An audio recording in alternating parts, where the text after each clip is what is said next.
Você é um cara que tem um livro, né? Você é uma história em quadrinho ali que tu foi construindo, tu foi meu diretor, tu foi professor de matemática, dá aula, foi IME, campeão em Olimpíadas. Assim, também não vou criar uma historinha, eu não tinha dificuldade em matemática em geral. A álgebra entrou e eu não assimilei.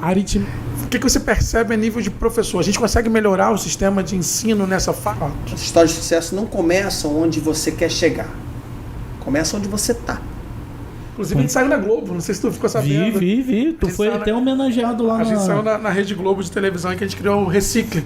Fala galera, seja bem-vindo a mais um programa Pessoa de Sucesso. E eu nada melhor dividir a mesa com o Léo, meu grande amigo, meu irmão aí. Deu o que falar, hein? Assinatura com o Fluminense e Botafogo já estão perguntando se vai vir o Vasco aí. Tu quer causar, né? Falar que tá barato comprar o Vasco agora. O meu intuito é pegar as duas pontas da tabela. Aí dá. Então, galera, seja bem-vindo aí. Pro pessoal que não conhece, o nosso programa vem falando sobre história de pessoas de sucesso, como a sua própria história de sucesso. Lembrando que sucesso não está vinculado a dinheiro, a conquista, mas sim a transformação que a pessoa agrega na sua evolução. E nada melhor, esse cara que eu trouxe hoje, Léo, é um cara muito significativo para mim, que ele foi meu diretor na época de colégio. Eu tava falando com ele aqui no off, aqui, fiquei até emocionado. E ele fez quando a gente convidou o André, o Aguiar, o André Aguiar contou uma história muito parecida com a minha. Porque eu era aluno, fazia muita merda no colégio. A gente tava rindo aqui no off, que eu vendia quentinha no off, o sócio dele queria me matar, porque falava, não posso te vender quentinha aqui. E aí eu pedi uma bolsa de estudo, porque sou eu e minha mãe só. E aí eu tinha me mudado, e ele falou assim, tu vai estudar ou tu vai fazer merda? Eu falei, não, vou estudar. Aí ele me deu 80% de desconto, saía todo dia da de Tijuca, ia pra Vila da Penha, passei na Federal por conta dele. Então eu fiquei muito feliz de estar com esse cara aqui, nada melhor que Marcelo Xavier. Essa câmera é tua aí, Marcelo. Seja bem-vindo. Eu só dou um toquinho, Marcelo, porque eu sou pequeno, mano. Seja muito bem-vindo, cara. Opa, obrigado, bacana, muito bacana estar aqui. Eu já tive a oportunidade de assistir um programa de vocês e eu acho que essa ideia de contar um pouco sobre a vida das pessoas, né? Isso sempre fascina. Isso sempre me fascina em todas as áreas. Tipo, o programa que conta como é que Zezé de Camargo, o filme que conta como é que Zezé de Camargo virou quem ele virou. Cara, é fascinante, né? Porque você fala assim, esse cara não nasceu famoso, ele nasceu... Ele vem falando da trajetória, né? Vai contando dele, a trajetória. Então, os episódios que eu assisti sempre foram muito fascinantes nesse sentido, assim, sempre achei muito legal, né? Muito bacana. Então, é uma honra estar aqui. Não, tá? Eu que agradeço, Marcelo. Até mesmo para quem não conhece, o Marcelo tem uma lista assim gigantesca. Ex-aluno do IME, é empresário, professor de matemática, hoje é o diretor pedagógico do Grupo Inspira, um dos maiores grupos educacionais do Brasil. E aí eu acho muito interessante, Marcelo, esse convite, para o pessoal entender essa tua trajetória, porque você é um cara que tem um livro, né? Você é uma história em quadrinho ali que tu foi construindo, tu foi meu diretor, tu foi professor de matemática, dá aula, foi IME, campeão em Olimpíadas. Fala um pouco mais da sua trajetória, como tu começou, porque eu acho que todo cara de sucesso é de matemática, cara. Eu nunca vi... Para de história. Mas é muito legal quando você fala, e a gente quer trazer realmente pessoas de sucesso. E quando a gente fala de professor, quando a gente fala de educação, quando a gente ouve essa história, conecta muito com a gente. Porque essa história de que sucesso é conseguir obter êxito que você se propõe. E quando a gente fala muito de educação, a gente fala de transformação de vida. E o Marcelo, assim como Orozinho, Lincoln, que entraram na minha vida, são pessoas lendárias, são pessoas que a gente admira. Eu tive o prazer de conhecer o irmão dele. Cara, todas as pessoas que falam com o Marcelo Xavier falam muito bem. E o meio da educação é um meio que eu brinco que é meio prostituído. Se o cara faz uma merda, se propaga muito longo, assim como ele faz coisa boa, passa rápido, fica eternamente ali pra vida. Então, pra gente aqui, a gente vai ouvir sua história, mas você tá ouvindo aqui dois fãs aqui do outro lado, porque a gente sabe da sua trajetória e de tudo que você construiu lá com o seu time, que você vem fazendo na educação, mas a gente é chato, a gente quer saber do começo. Então conta pra gente primeiro, cara, como é que tu entrou na matemática, por que a matemática, por que olímpico, por que medalhista? Tem um amigo, o Flávio fala muito bem de você, o dono lá do ProEnem. Do ProEnem, do ProMilitares, agora acho que ele Fundador do Elite, né? Do Elite, Flávio Rocha, fantástico, um cara também bom. Ele também fala muito bem de você, seu fã. Conta pra gente aí que, pô, hoje eu tô aqui de camarote. Tá ótimo. Flávio, em particular, eu tenho o prazer de dizer que ele foi aluno da primeira aula que eu dei na vida. Na primeira vez que eu entrei numa sala de aula, o Flávio estava lá. Ele estava lá assistindo e... Então, da mesma maneira que eu fui marcante para ele, ele era o melhor aluno da minha primeira turma. Então, também foi marcante na minha vida. Mas eu vou começar minha história falando uma coisa que talvez surpreenda. Eu já quase fui reprovado em matemática. Calma, para. Aí não, eu vou levantar. Eu já quase fui reprovado em matemática. E eu gosto de contar essa história porque as pessoas acham, às vezes, as coisas simples. Elas falam assim, não, dá para essa pessoa porque ele é sobre-humano, é de outro planeta, um monte de coisa. Na verdade, nós somos humanos, nós somos desse planeta, nós temos as nossas dificuldades, a gente apenas trabalhou e conseguiu virar um jogo, conseguiu virar uma chave e tal. Mas João, sabe quando as variáveis x e y entram na nossa vida? Lembra disso? Não. Quando começa aquelas questões de porcos e galinhas na fazenda? Sim. Então, eu não encaixei isso quando era aluno. A gente chamava de sexta série na época, né? Hoje em dia seria o 7º ano. Eu não encaixei isso quando era aluno. Eu não... Até vou dizer, se me desse o sistema eu sabia resolver, mas eu não conseguia transformar o texto num sistema. Português para matemática. Português para matemática não virava e eu fui para recuperação. Me lembro que nesse ano eu fiquei em recuperação em 2 matérias, foi português e matemática. Pelo menos a dificuldade era a mesma. Português, eu fiz uma boa prova de recuperação, falei assim, passei. Matemática, eu fiz uma péssima prova de recuperação, falei assim, não sei se eu passei. Me lembro como se fosse hoje, porque foi em dezembro de 81. Caramba. Não sei se isso lembra alguma coisa a vocês, Não, né? lembra não. A gente é botafoguense. Eu não era nascido. Mas foi era. em dezembro de 81, o Flamengo estava sendo campeão mundial na madrugada. Eu sou flamenguista. Que nunca mais foi, né, Léo? Dá para se perceber uma certa felicidade diferenciada quando eu falo. Eu, como flamenguista, estava feliz. Mas eu não consegui dormir porque parte eu estava feliz porque o Flamengo tinha sido campeão do mundo e parte eu estava tenso porque na manhã seguinte eu ia pegar meu boletim. Eu fui lá, eu me lembro do nome até hoje, Irmã Roseli. Irmã Roseli pegou meu boletim, abriu e fez assim, Marcelo. Que ela fez isso, eu chorei instantaneamente.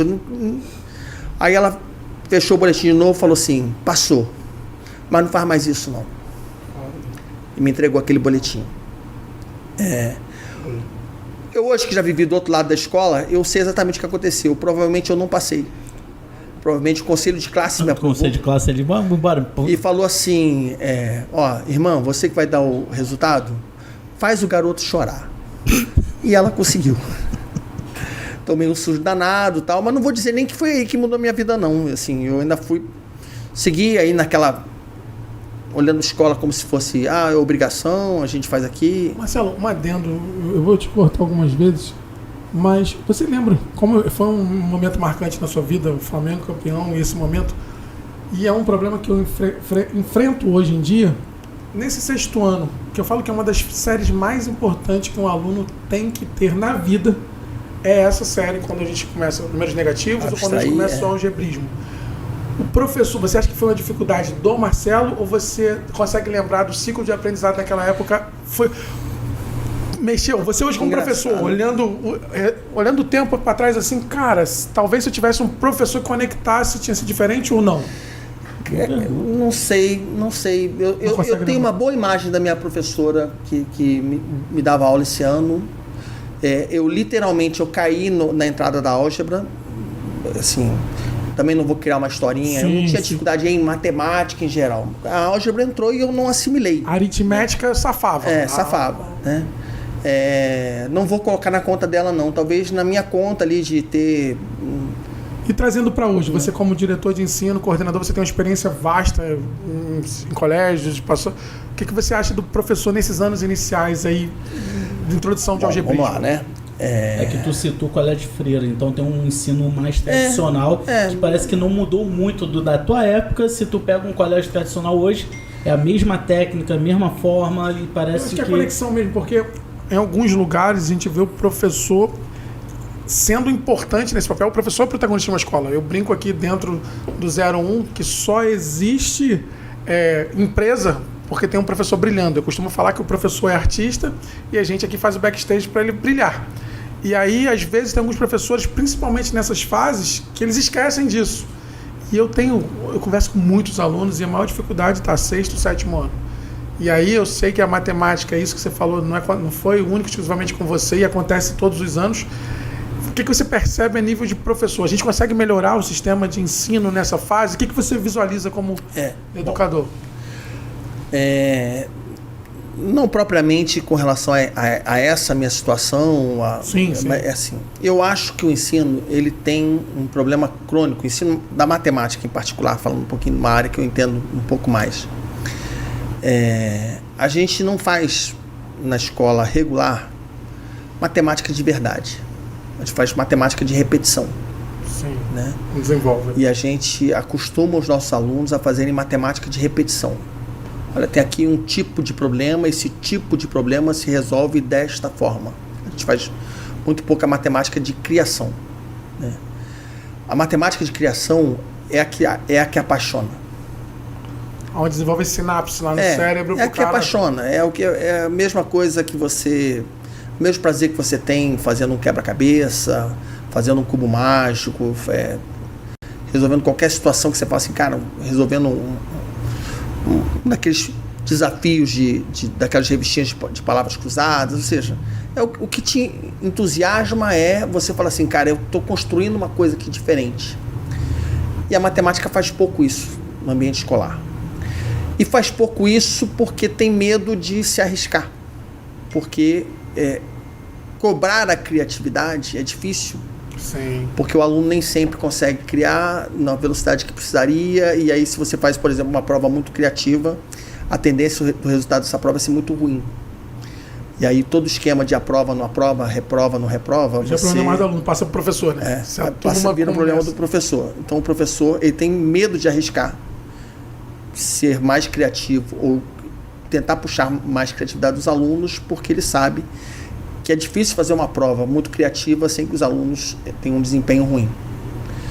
Talvez aí a gente comece a contar um pouquinho da virada de chave. O que aconteceu comigo que de repente eu comecei a gostar? Então, vou voltar na minha história, que acho que ela vai encaixar nessa resposta. Quando eu fui para o ensino médio, já no final, fechei o primeiro... O fundamental ainda sem grandes... O 6º ano você passou. Pegou a recuperação. Passei, acho que meio empurrado, mas passei. Show de bola. No 9º ano eu fiz o meu primeiro concurso na vida. Me estrumbiquei. Não sei que existe esse verbo. Foi para onde? Foi pro Cefet, eu não passei nem para a segunda fase. Ou seja, fiquei na primeira fase. Fui muito mal, não fui bem, ou seja, eu não tinha nenhuma característica de qualquer aluno diferenciado. Até aquele momento eu era um aluno normal. Colega meu de fundamental, se ele me encontra, ele fala assim, o Marcelo é um daqueles alunos maneiro pra caramba, gente boa. Comunicativo, me ajudou com o resto da vida, não vou me enganar. Ser comunicativo é uma coisa que me fez diferença ao longo da vida inteira. Né? Então, aquele aluno que fazia baderna, eu também fazia, tá, João? Não foi só você, não. Aquele aluno que fazia baderna, que tomava uma bronca de vez em quando, também faz parte do ser humano que se criou, né? Também estava ali dentro. Mas eu fui para o ensino médio, foram duas coisas que aconteceram na minha virada do 9º para a primeira série. Eu fui estudar em outra escola, que minha escola não tinha médio, eu fui para o Colégio Impacto. Muitos bons professores passaram por lá, né? Lá que eu dei aula para o Flávio, por exemplo. Fui para o Colégio Impacto. E simultaneamente eu era goleiro de futebol, eu fui agarrar no Flamengo. Sério? Eu era goleiro do Laria. Eu não sabia. Eu era goleiro do Laria no 9º ano e na virada do 9º para a primeira série eu fui pro Flamengo. Doideira. E ano novo, vida nova, escola nova, eu falei assim, não, vou tentar me concentrar mais. E eu sabe quando você fala assim, não, vou começar a prestar mais atenção em aula, eu não conheço ninguém lá ainda. Eu fui a única pessoa da minha escola que foi pro Impacto. Eu morava na Vila da Penha, Impacto era em Copacabana, ou seja, não tinha ninguém conhecido lá, facilitou um pouco, sabe, aquele cenário facilitou. E eu ia pra Gávea de manhã, da Gávea eu ia pra Copacabana, assistia aula de tarde, voltava de noite. Começou um ano bem cansativo, mas eu bem focado que na parte educacional eu ia dar uma melhora ali. Mas na parte futebolística a coisa não estava muito boa, não. Né? Graças a Deus, senão a gente ia perder um matemático fantástico. Não sei como é que eu ia ser. Eu podia ter, de repente... Sim, né? podia estar tá na seleção aí. Quem sabe, né? Mas aí eu lamento pela matemática mesmo. Não pelo futebol. Pela matemática ia ser uma perda, né? Eu me lembro que num determinado dia um professor entrou e falou assim, olha, vai ter uma prova de seleção, a gente vai fazer uma prova aqui no sábado, tal. Essa prova vai selecionar alguns alunos para uma coisa diferente. Mas qual coisa diferente? Não, só faz a prova, depois eu conto. Aquelas coisas bem loucas. Mestre Gomes, lembro dele, né? Lembrando o nome dele aqui. Aí eu achei meio graça, eu não tinha... Eu falei assim, cara, eu não vou ser selecionado para nada, eu fui o cara que acabei de ser aprovado no Cefet e tal, mas eu fiz a prova. No mesmo dia que eu decidi que eu não ia continuar no Flamengo, que as coisas não estavam tão agradáveis lá, não estavam boas, eu não estava feliz e tal, no mesmo dia saiu o resultado dessa prova. E meu nome estava lá. Era o último da lista, mas o último dos classificados. Eu falei, então, vou nessa. Né? Aí, bom, então qual é o prêmio para quem se classificou? O prêmio é aula no sábado à tarde. Legal pra caramba. Aí eu fui pro primeiro sábado, cheguei lá, o primeiro professor que me deu aula foi o Seco. Caraca. A primeira aula foi do Seco. Foi Seco, o Gomes e o Zé Ricardo. Zé Ricardo, é. Caraca, Zé Ricardo. Não sei onde é que ele está atualmente, mas é. Ele está hoje na Petrobras, está no 6, se eu não me engano. Acho que está no 6. Então eu tive aula com os três. Não entendi nada, não acompanhei. Foi muito difícil, uma aula muito difícil, muito além do que eu estava preparado. E por um sadismo incrível, no final da tarde tinha uma provinha com uma questão de cada um deles. Como eu tinha ido muito mal, eu zerei a prova. Peguei o 629 para voltar para casa, assalto no Jacaré para deixar aquele sábado perfeito. Caralho, né? Que ele passa por dentro do Jacaré ali, né? Cheguei em casa muito chateado, cabeça doendo muito. Meu irmão mais velho, esse acho que vocês não conhecem, meu irmão mais velho, ele estava me esperando, ele era um bom aluno, meu irmão mais velho fez IME também. Então. Ele estava me esperando no portão. E quando eu cheguei, ele, e aí, como é que foi? Ele tava... E mato. Aí eu falei pra ele, assim, foi horrível e eu não vou mais. 2 frases. Ele murchou assim, né? Aí ele deixou passar um tempinho, eu entrei e tal, tomei banho. Daqui a pouco ele veio pra mim e falou assim, ó, Marcelo, você pode não ir. Você não tem obrigação de estar nessa turma. Essa turma é prazer, tal. Eu só acho que você está desistindo de uma coisa que você não conhece. Eu falei assim, conheço, foi horrível, eu não entendi nada, não conseguia entender nada, não conseguia nem perguntar, não conseguia nem... Pô, eu queria fazer uma pergunta, mas eu não sabia nem como começava a pergunta. Ele falou assim, não, você está fazendo que nem aquele cara que diz assim, vou surfar. Aí ele compra a prancha, compra a roupa e tal, fala assim, vou surfar. Vai para a praia, tenta entrar no mar, vem a primeira onda, dá um caixote nele, joga no chão. Ele levanta, vou de novo, toma um segundo caixote, vira as costas e fala assim, surfar é horrível. Sim. Você não pode dizer que surfar é horrível. Você pode dizer que tomar caixote é horrível. Sim. Se você quer dizer que surfar é horrível, você tem que enfrentar essa arrebentação. Você tem que passar de onde as ondas quebram, descer umas 2, 3 ondas, né? E lá onde as ondas se formam, desce 2, 3, e depois você pode dizer assim, cara, não gostei. Surfar não é pra mim. Aí eu vou dizer assim, pô, beleza, você surfou e não gostou. O que você está dizendo é, você não surfou e está dizendo que não gostou de surfar. Filosofia bacana, né? Sim. Às vezes são as frases que mudam a vida da gente, né? E... Obrigado, Sérgio. Vou até falar para ele assistir esse vídeo que ele vai gostar de ouvir. Foi meu irmão mais velho. Aí eu falei assim, mas quanto tempo você vai levar para eu passar pela arrebentação? Aí ele chutou um número, ele falou assim, 4 semanas, assiste 4 semanas. Depois de 4 semanas, se você quiser sair, você sai. Eu falei, você não vai mexer o saco? Eu falei, não vou. Eu falei, tá bom, então 4 semanas. Semana seguinte eu zerei de novo. Terceira semana eu zerei de novo. Na 4ª semana eu acertei uma das 3 questões. Fiquei numa excitação. Sabe quando eu comecei a sentir que a questão ia saindo, a pulsação aumentou, sabe? Adrenalina, aquilo me deu uma... Neurose. E eu voltei para casa, sabe, em êxtase. Cheguei em casa comemorando, minha mãe quase me bateu, que eu fazia, tirei 3. Ela, pô, não entendeu, né? Claro que eu não tinha contado para ela o 0 das 3 semanas anteriores, né? Mas naquele momento, eu sabia que eu tinha encontrado algo que mexia comigo. Que aquele desafio, toda aquela dificuldade para chegar naquela primeira questão certa, e o tamanho da felicidade que eu fiquei ao acertá-la, eu sabia que ali algo tinha acontecido comigo. E eu realmente me apaixonei. Eu nem pensei em largar o surf, né? nem lembrei que tinha completado 4 semanas ali. Nem passou pela cabeça. Eu já sabia que tinha dado certo, né? Eu tinha adorado surfar, né? Eu nunca mais zerei essa provinha. Legal. Vou contar só um parêntese, né?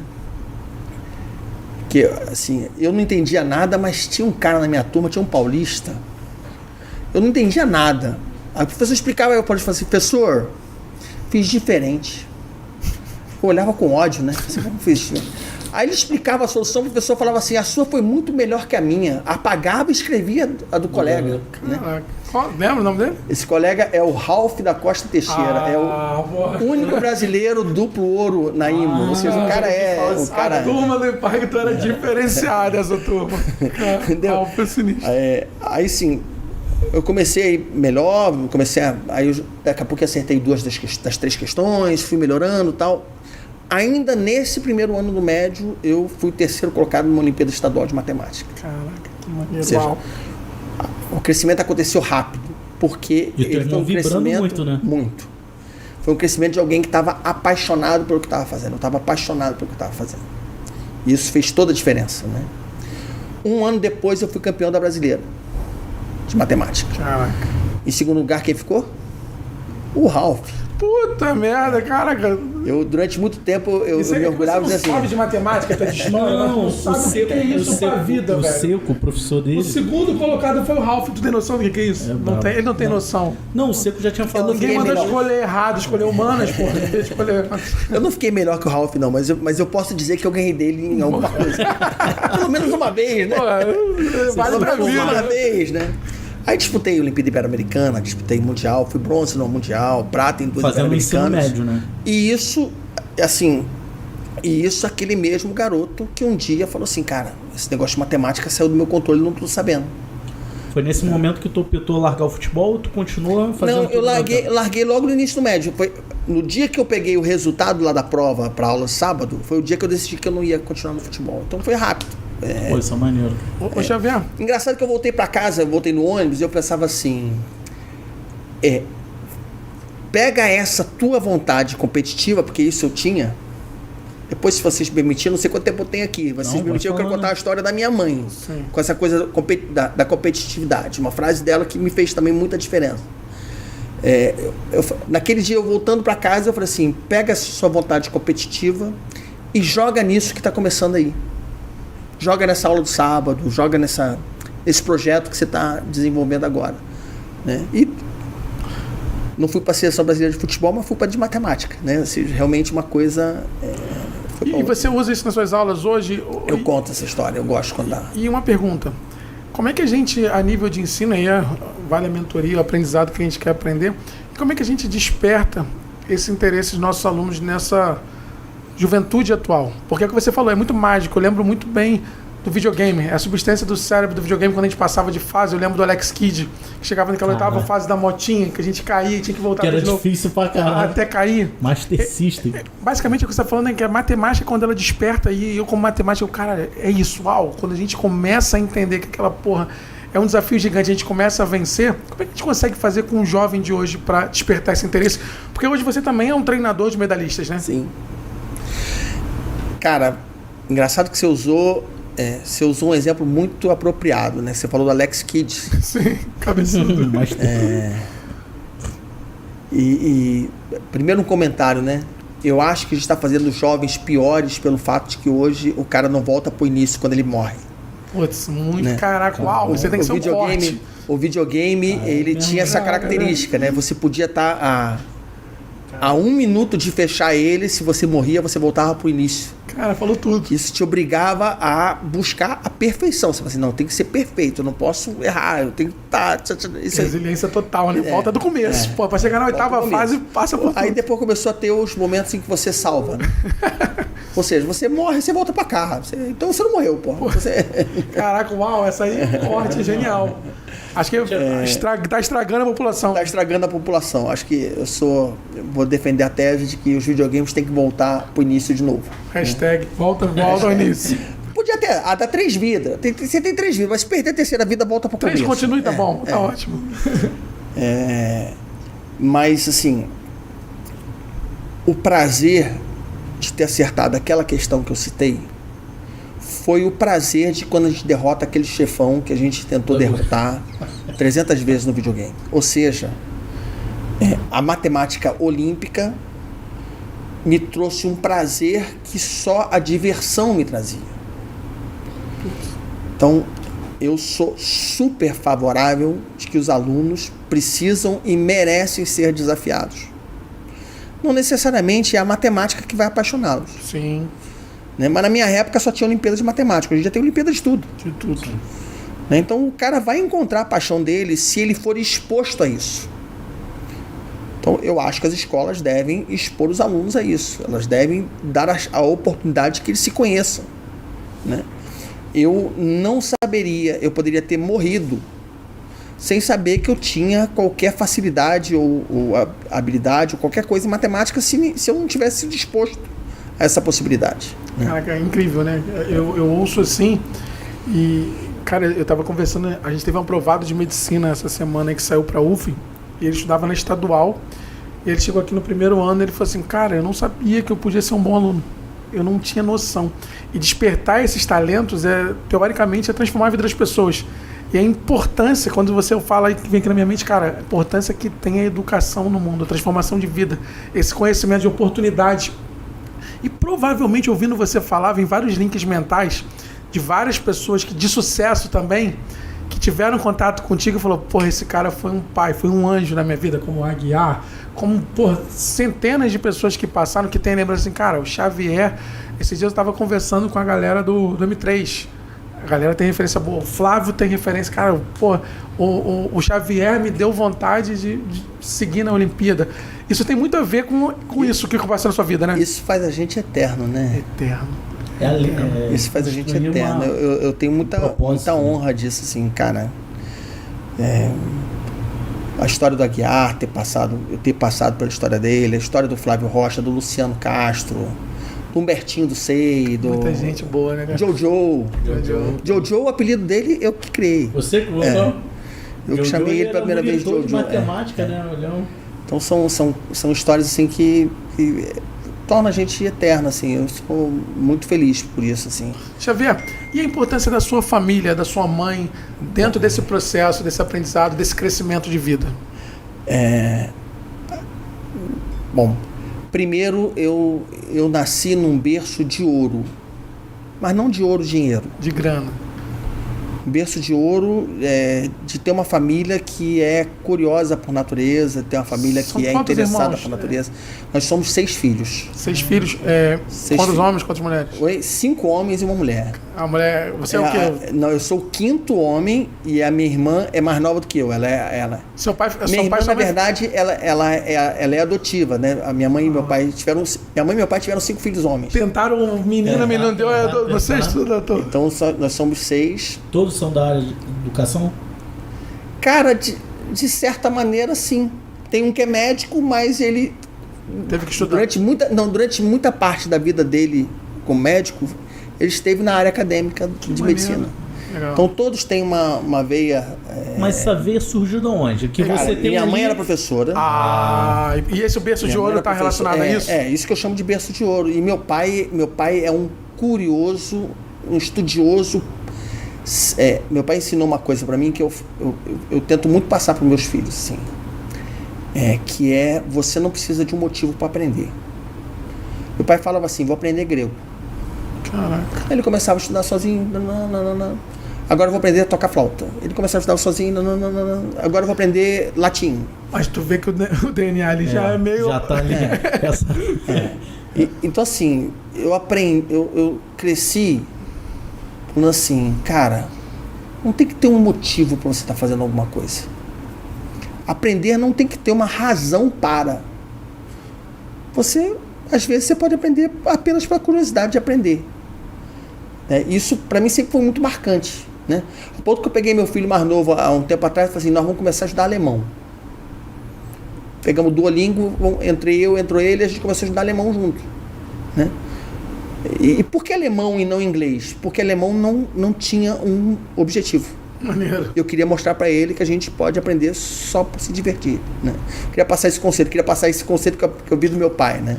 Que eu nunca tinha escutado antes. Porque geralmente, na maioria das vezes, quando a gente vai aprender, a gente tem que estar motivado para algo, ou a gente vai receber a troca, que é o capitalismo, que é o ser humano no geral, né? Até lá você vai ganhar esse presente porque você passou de ano, vai ganhar essa bicicleta, vai ganhar esse videogame. Isso. Sempre houve a troca, o escambo, né? Um escambo, né? E é super bacana. Agora eu vou puxar um pouquinho para a parte mais atlética do Marcelo. Né? Hoje em dia é difícil imaginar que o Marcelo já foi atlético, mas ele já foi. Quando era garoto eu era. Né? Hoje em dia eu estou mais para bola. Mas tem aquela frase famosa do Bernardinho, você tem que ter mais prazer no treino do que na vitória, na competição. Cara, eu ouço isso e eu falo assim, cara, era o que eu sentia. Eu gostava de treinar. Handball, eu fui goleiro de handball da minha escola, fui campeão estadual estudantil. Eu gostava do treino, eu gostava da preparação para aquilo. Sempre gostei. Talvez viesse do meu pai isso, cara. Sim, com certeza. Treinar é legal. Né? Você não precisa... O teu meio foi o que cativou você se desenvolver. Se você não tivesse, talvez esse berço não teria instalado essa facilidade que você tem hoje. Eu teria desistido, eu não teria enfrentado a arrebentação, eu não teria um irmão que me ajudasse a enfrentar a arrebentação. Porque teu pai passou pro teu irmão mais velho já passa isso pra você e tu passa agora pro teu filho, e o teu filho vai passar talvez pros teus netos, né?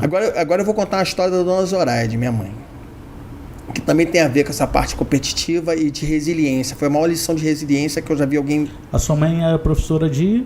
Minha mãe era professora de inglês, depois de religião. Ela virou professora do município, ou seja... A gente de vez em quando ia para a escola com ela, sabe? Via as dificuldades, a gente sentava lá e assistia uma aula junto com ela. Então, essa veia do ensino estava ali desde sempre.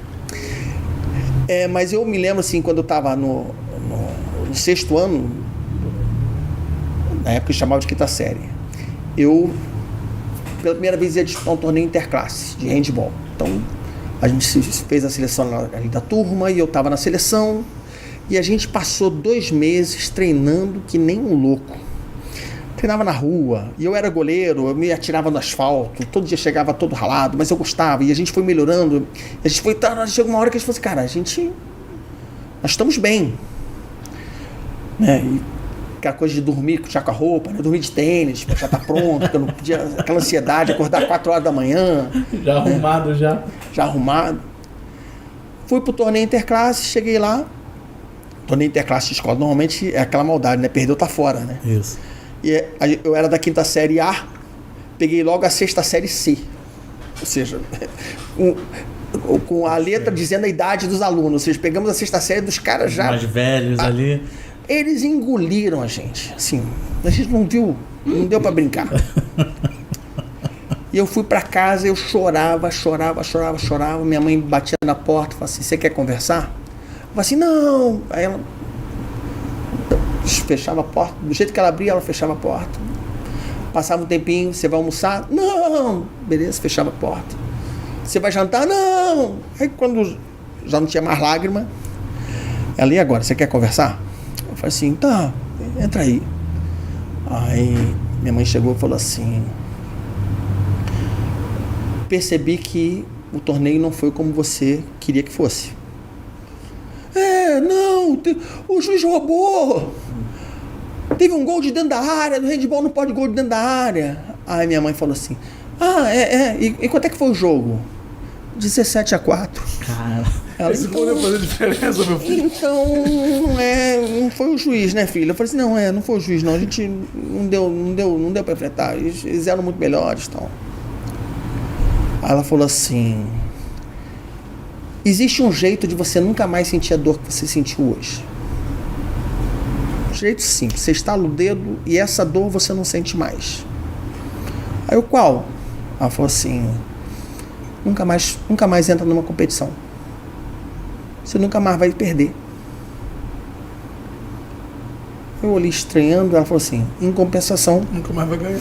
você nunca mais vai ter o prazer dos 2 meses que você estava treinando, que eu vi você feliz todos esses dias. Você nunca mais vai dormir de roupa, ansioso que tem um jogo no dia seguinte. E o pior, você nunca vai saber qual que é a sensação oposta dessa. Uau. Que é você um dia ganhar um torneio desse. Top. E aí? O que você vai fazer? Nunca mais vai competir? Ou amanhã vai começar a treinar para o ano que vem? Uau. Dona Zoraide? Dona Zoraide. Parabéns, top demais. Cara, ela mudou minha vida.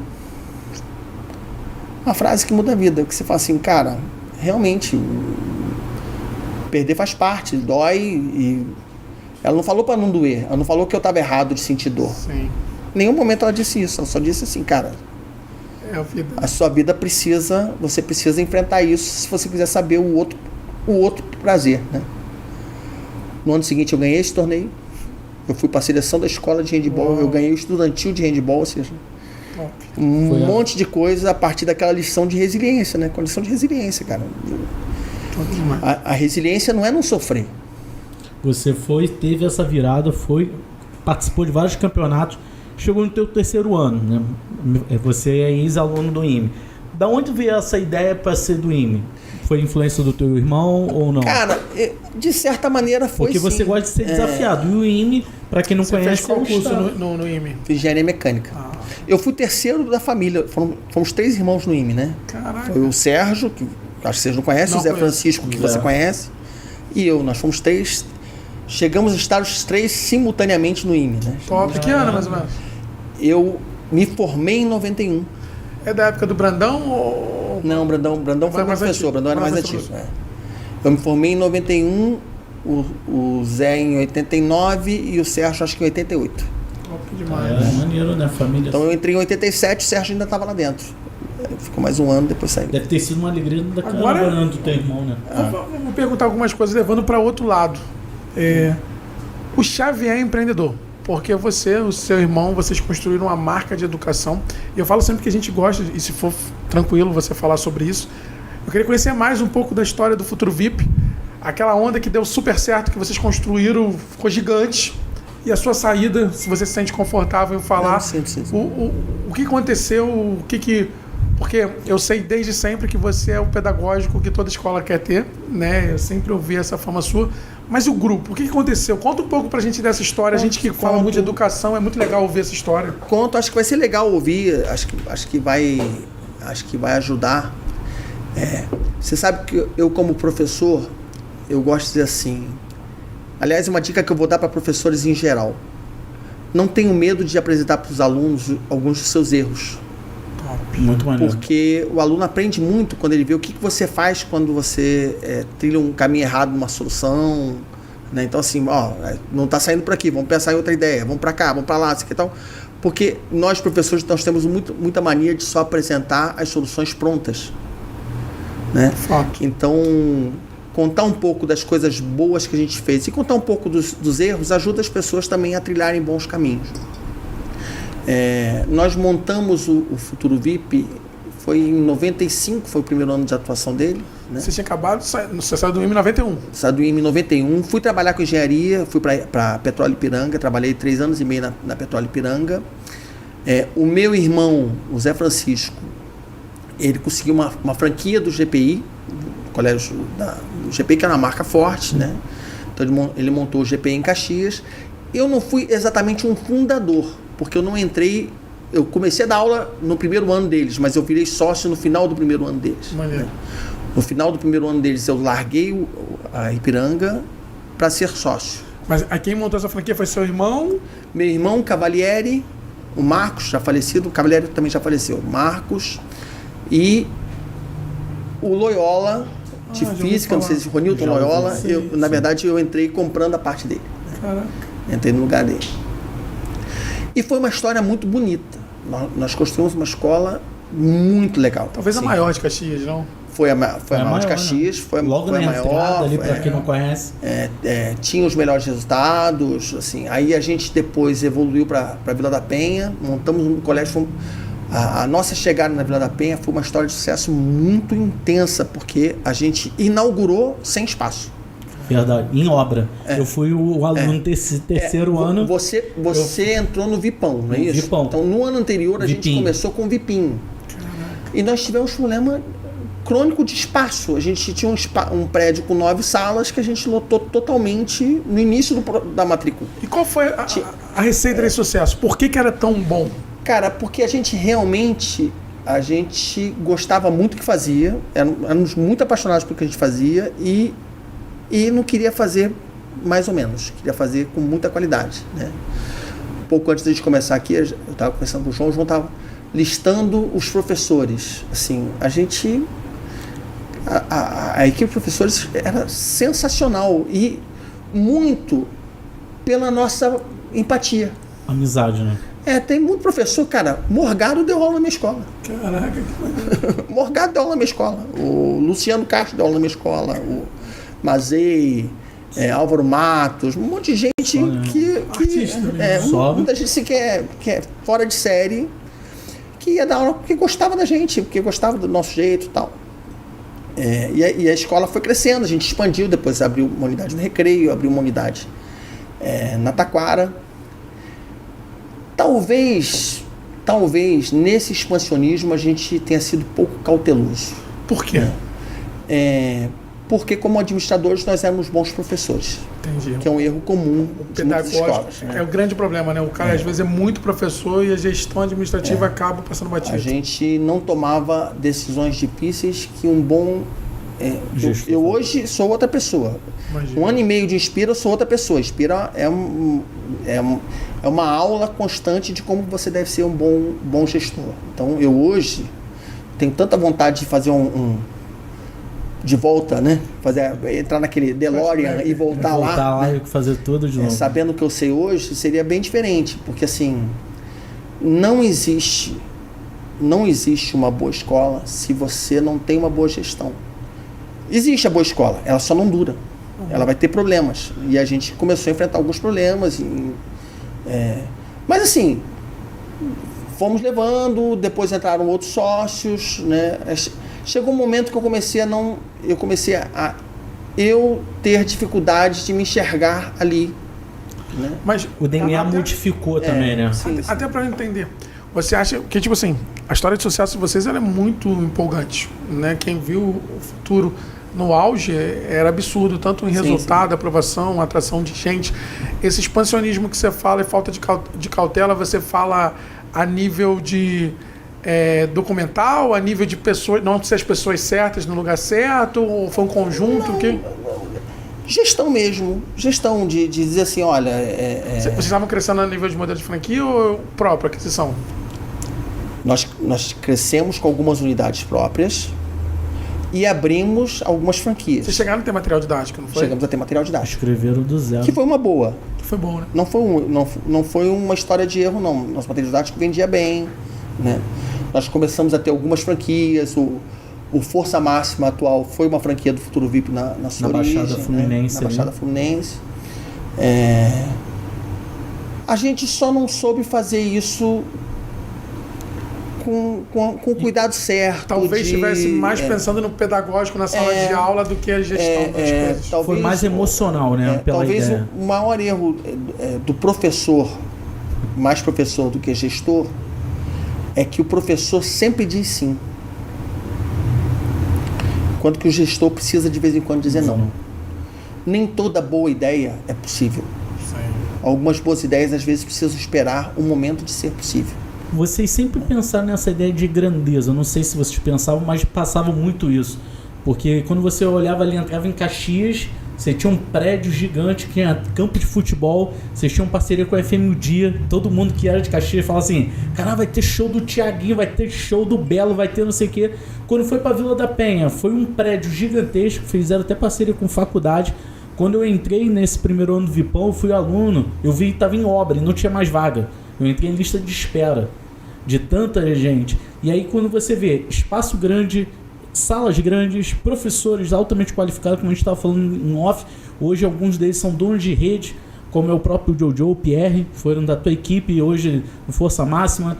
Um beijo pro pessoal Força Máxima. Teve o Marcelo Cruz, que hoje está liderando lá o Dia Z.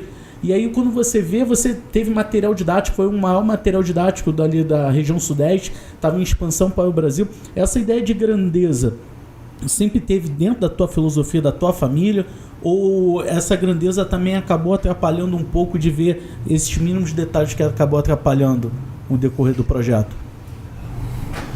Johnny, as coisas não acho que tenha sido ideia de grandeza, as coisas foram acontecendo, as oportunidades, você não souberam selecionar e foram aparecendo. Eu vou dar um exemplo, a escola onde você estudou, a unidade onde você estudou, o Vipão.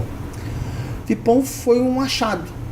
Um achado, né? Foi um achado, assim, a gente tinha explodido ali no Vipinho, né? Não tinha mais a gente não tinha tal, a gente hoje pensando, nem sei, não acho que foi um erro. Acho que gastou muito dinheiro naquela obra, isso é uma verdade, assim, transformar aquela fábrica numa escola. Era uma fábrica de porta de aço, acho. Foi uma fábrica de algumas coisas, né? Porque, como você falou no decorrer daqui, você sempre falou que teve aquela ideia de competição. Então, por isso que eu entendi que a ideia, talvez, da grandeza é de competir, de ter sempre o melhor. Porque tu sempre acreditou no melhor. Então, eu acho por isso que eu falei da ideia da grandeza, não de um ponto ruim. Mas eu acho que não é nem grandeza de... E aí, olhando como professor, acaba que eu tenho um pouquinho dessa gestão, a gente passa muito... Diferente um pouco do Aguiar lá, que acaba tendo um fundo, a gente não tem fundo ainda, é uma gestão totalmente in-house aqui. Mas eu acho que essa grandeza, ela está muito mais relacionada à transformação e impacto na vida das pessoas. Então, tipo assim, ele não virou essa lenda e essa referência para tantas pessoas por não ter um coração. E eu, olhando para ele, eu lembro do Orozimbo. O Orozimbo, o GAP Tamandaré quebrou na ilha porque quando ele saiu do Cacuia e foi para a ilha, quis fazer uma quadra gigante e ele esqueceu de fazer a conta, o financeiro bate. Eu fui bolsista do Orozimbo. Quantas bolsas, não saber falar não para um bolsista, que, cara, eu quero me ajudar na sua vida, mas agora eu não tenho mais espaço, eu tenho que ter alguém pagante. Eu acho que você fala nesse nível, né? Porque você impactava muita gente, ia crescendo e a coisa acontecendo naturalmente, né? É um pouco por isso. Assim, hoje eu olho para trás, assim, acho que tem muita característica muito boa. Eu acho que o colégio foi um sucesso. Eu não vou deixar quicar na área, que eu acho que esse colégio ainda tem tudo para ser um sucesso. Gosto muito de quem está lá à frente atualmente. Acho que a gente... A Dani, um beijo grande para ela. Um super beijo para Dani, gosto muito dela, acho que ela está muito empenhada. De vez em quando ela me chama para conversar, para a gente trocar uma ideia. Conversei com ela semana passada, gente boníssima. Trocar ideia, um pouco do que eu aprendi ao longo desse ano e meio de Inspira, eu tento passar para ela, e eu acho que a escola tem tudo para reaver seus bons momentos. Marcelo, e muita coisa boa, né? Hoje você está no Inspira por esse monstro que você foi, por esse aprendizado gigante que você teve. Sim. E agora é muito mais fácil. Eu brinco aqui dentro que o André agora pegou uma joia muito mais lapidada. Né? Porque certeza. Aquela joia do Futuro VIP era uma joia bruta. E hoje, eu falo que a melhor forma de você aprender, eu costumo dizer, o aprendizado causa dor. E quando você sente dor, você aprende muito. Né? Isso é na competição esportiva, o treino tem muito isso. Quando sua mãe fala assim, filho, você quer virar a chave? Porque você vai causar dor, mas você pode pegar o pote de ouro lá no final do arco-íris. Então hoje, essa sua visão estratégica do que é bom, do que é ruim, do dizer sim, do dizer não, de conectar as pessoas certas, de escolher o projeto pedagógico para a rede tal, para A, B, para a escola. E eu fico imaginando, você é o diretor pedagógico geral. Sim. E aí é uma outra pergunta já, nessa fase nova de Inspira, dessa empresa que a gente tem no mercado aí. Como é que é isso, gerir tantas marcas diferentes? Eu até brinco, olhando o case do Inspira, caraca, eu não teria essa competência de ter 10, sei lá, quantas marcas vocês têm? 37. 10. 37 marcas, 37 projetos pedagógicos, talvez tenha mais de 30 diferentes, deve ter alguns outros sinergias. Como é que foi? Isso é um problema matemático, análise combinatória extremamente difícil. Como é que é isso? Eu perguntei pra ele, eu falei, cara, tua equipe deve ser gigante aí. Adivinha? Deve ter uns 3. Quase. Eu e mais 3. Eu e mais 3. Eu imagino, CSC. Uma das pessoas mais geniais que eu já conheci até hoje é o André Aguiar. Show. De longe, assim. Ele conta com muito orgulho a história do aluno Aguiar, quando o Marcelo era o professor dele, mas hoje eu sou o aluno Marcelo, aprendendo muito Maneiro. com o mestre Aguiar. Ele é genial, assim. Eu acho isso muito humilde, porque todo mundo vê esse teu histórico, mas você sempre falou assim, em 1 ano e meio, o que eu aprendi foi uma coisa gigantesca. E às vezes a pessoa acha que não tem o que aprender ainda. Você ainda tem muito o que aprender. Tem muita coisa pra aprender ainda. E essa tua fala é bem bacana, que tu fala assim com o André, e o André ele falou muito emocionado aqui, ele falou, cara, hoje o que eu sigo esse caminho foi pelo Marcelo. E aí você tem essa fala ao contrário, fala assim, hoje eu sou o aluno do... Me lembrou o desenho, né? O discípulo ficou igual ao mestre. Jedi, Star Wars. Tenho muito orgulho de contar isso, porque assim... Primeiro que eu sempre tive, pra mim, esse conceito de que quem acha que ficou pronto está começando a ficar defasado. É isso. Ao achar que você está pronto, você está começando o caminho para estar defasado. Mais cedo ou mais tarde você vai estar defasado. Então, se você não quer ficar defasado, você não pode se achar pronto. E eu muito longe de me achar pronto. Muito, muito longe. Então, assim, o André bolou uma ideia, eu brinco com ele, que ele é aquela coisa do ovo de Colômbia.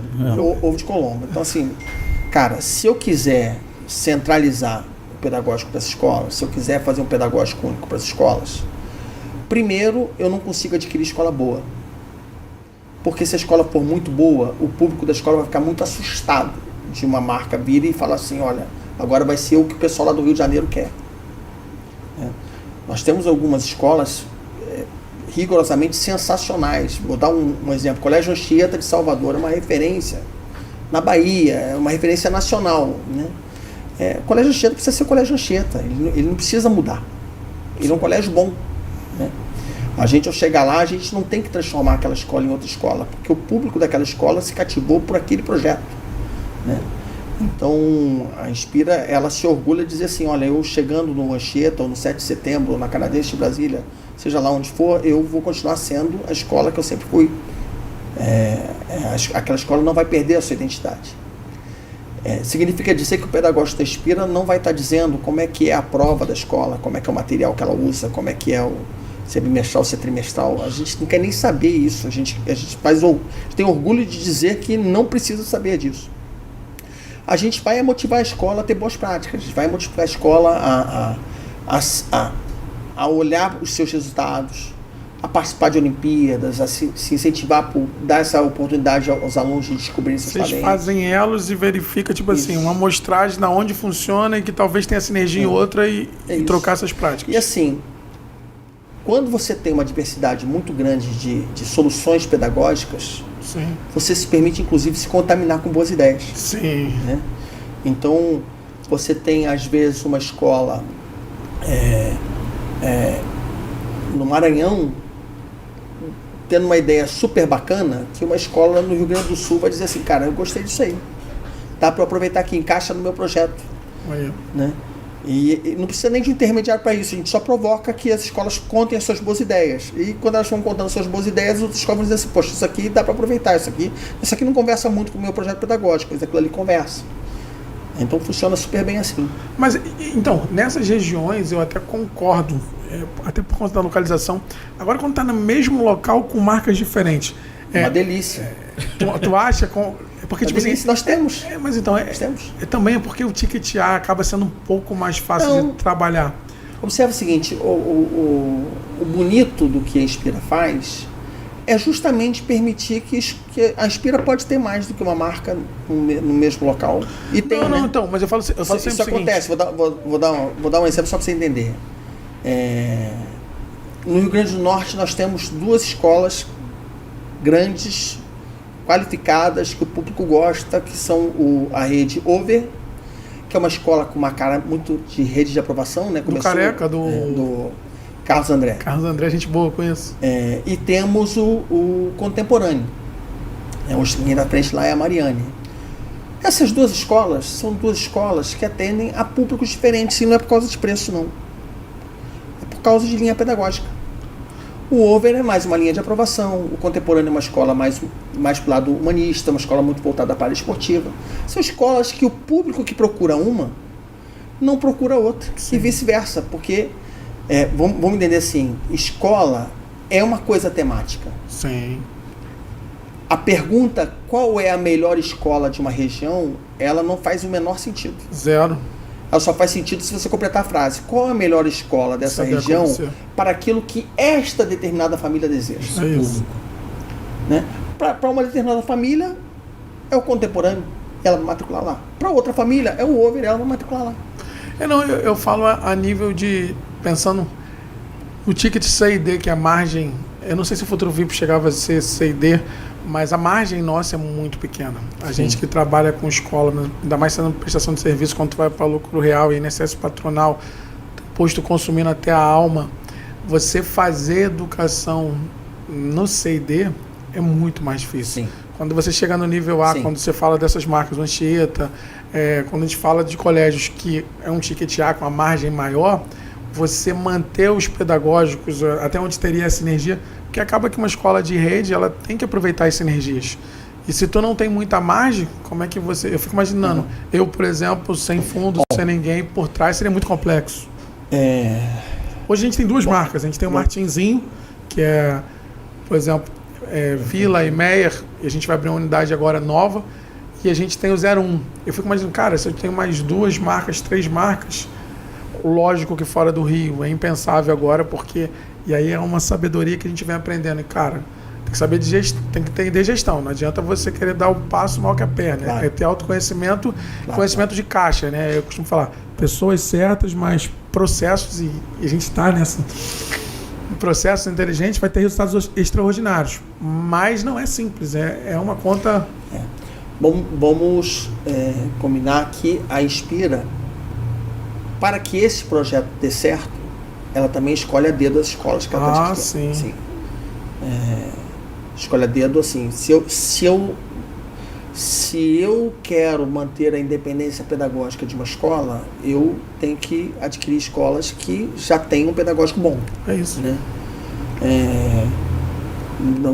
Não é a Inspira, as escolas da Inspira realmente não são C e D. Não tem. Não são escolas A e B. Justamente para que ela possa ter essa independência, e a sinergia vai vir principalmente na parte de gestão. E a gente entende o mercado, né? E eu falo isso com uma dor no coração gigante. A gente, como gestor de um grupo grande, a educação é a única forma de a gente transformar a vida das pessoas. Sim. Não tem outra forma, não é político, não é nada, não é grana, é educação.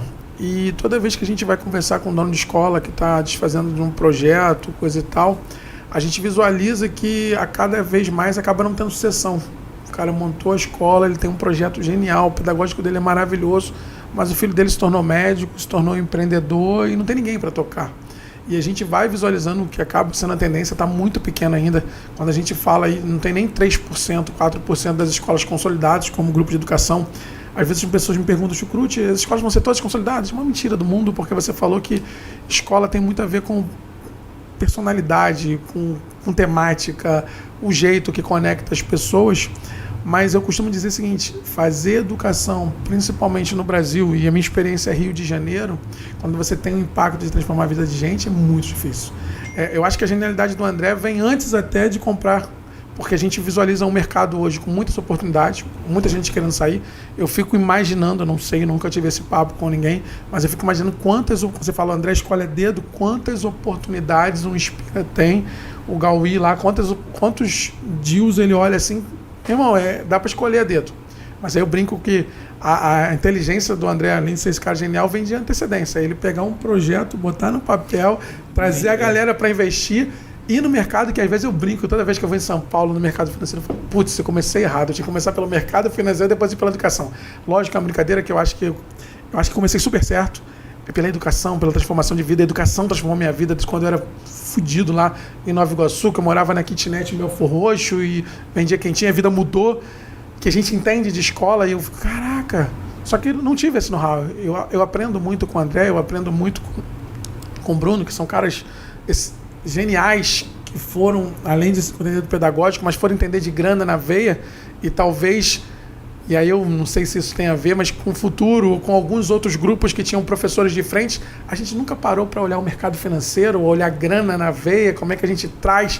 Porque as pessoas às vezes têm um complexo muito... Cara, mas dinheiro não tem a ver com escola. Como não tem a ver? A escola é uma empresa.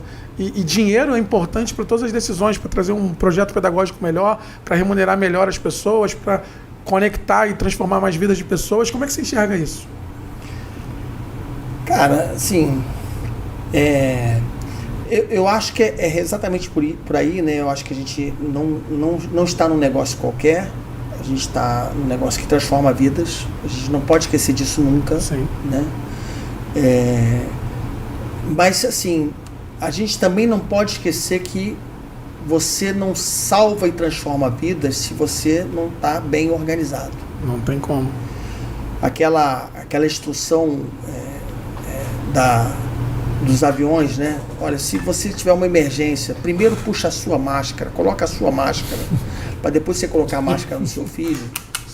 Isso as mães, é um contrassenso do natural, né? Sim. Se você, perfeito, pensando do ponto de vista da mãe, ela vai falar assim, eu primeiro vou salvar meu filho. Ela não consegue pensar que se o filho dela reagir à máscara, ela tem poucos segundos para conseguir convencê-la a colocar a máscara.